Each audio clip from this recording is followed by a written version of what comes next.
Ce lundi, le baccalauréat de philosophie a repris ses droits pour près de 39 000 élèves en France qui ont tablé sur les sujets de la vérité et du prouvé technique.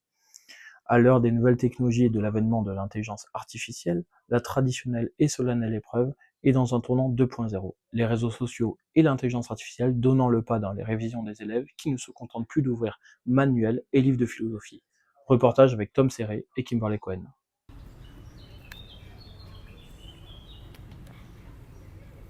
Au lendemain de l'épreuve de baccalauréat de philosophie, nous sommes aujourd'hui au lycée Champollion à Grenoble pour savoir si les élèves de terminale se sont aidés des réseaux sociaux comme par exemple TikTok pour réviser leur épreuve de philosophie et leurs textes notamment.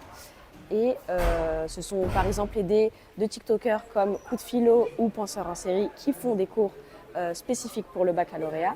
Ou alors s'ils ont préféré rester plutôt dans le classique en utilisant leurs manuels et leurs livres de philosophie.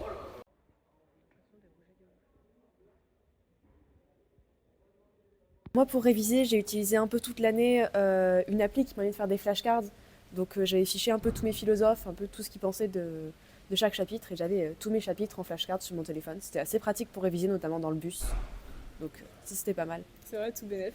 Moi, pour ma part, j'avais surtout utilisé des cartes mentales finalement, où je mettais vraiment le sujet au centre, et après, tout ce qui me faisait penser à ça, je mettais plein de petites branches, et ça m'a bien aidé parce qu'à force de les refaire, etc., ça rentre bien et on a facilement beaucoup de références pour le jour J. Nathalie, professeure de philosophie dans un lycée grenoblois, voit beaucoup de bénéfices dans l'apprentissage de sa discipline sur les réseaux sociaux. En tant que prof de philo pour des élèves de terminale principalement, c'est vrai que j'ai observé quelque chose ces dernières années qu'on n'observait pas les années précédentes. C'est que nos élèves, ils aiment beaucoup aller sur les réseaux sociaux et notamment pour aller rechercher et approfondir toutes les théories qu'on peut apprendre en cours, rechercher des informations sur les auteurs et je trouve que ça ajoute une vraie plus-value et ça rend tous les concepts qu'on voit en cours en classe de terminale beaucoup plus intéressants et beaucoup plus concrets pour eux. À l'image des personnes qui utilisent leur influence pour donner des cours de philosophie, pour Anthony Monod, alias Coup de Philo sur TikTok, les réseaux sociaux doivent être une aide dans les révisions, mais ne doivent pas remplacer les cours dispensés par des personnes qualifiées. Ils n'ont pas de profs, ils n'ont pas de cours, etc. Donc ils sont un petit peu, ils font comme ils peuvent. Donc ils révisent un petit peu avec les réseaux sociaux et ça, du coup, c'est positif parce que ça veut dire qu'ils ont quand même envie de réussir.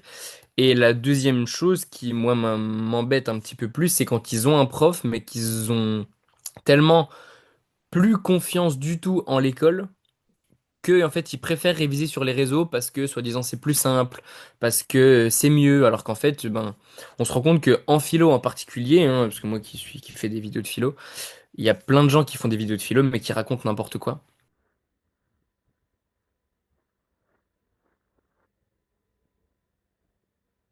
Avec ou sans aide des réseaux sociaux, les quelques 39 000 élèves de terminale devront patienter jusqu'au 4 juillet pour savoir si leurs techniques de révision ont porté leurs fruits ou non.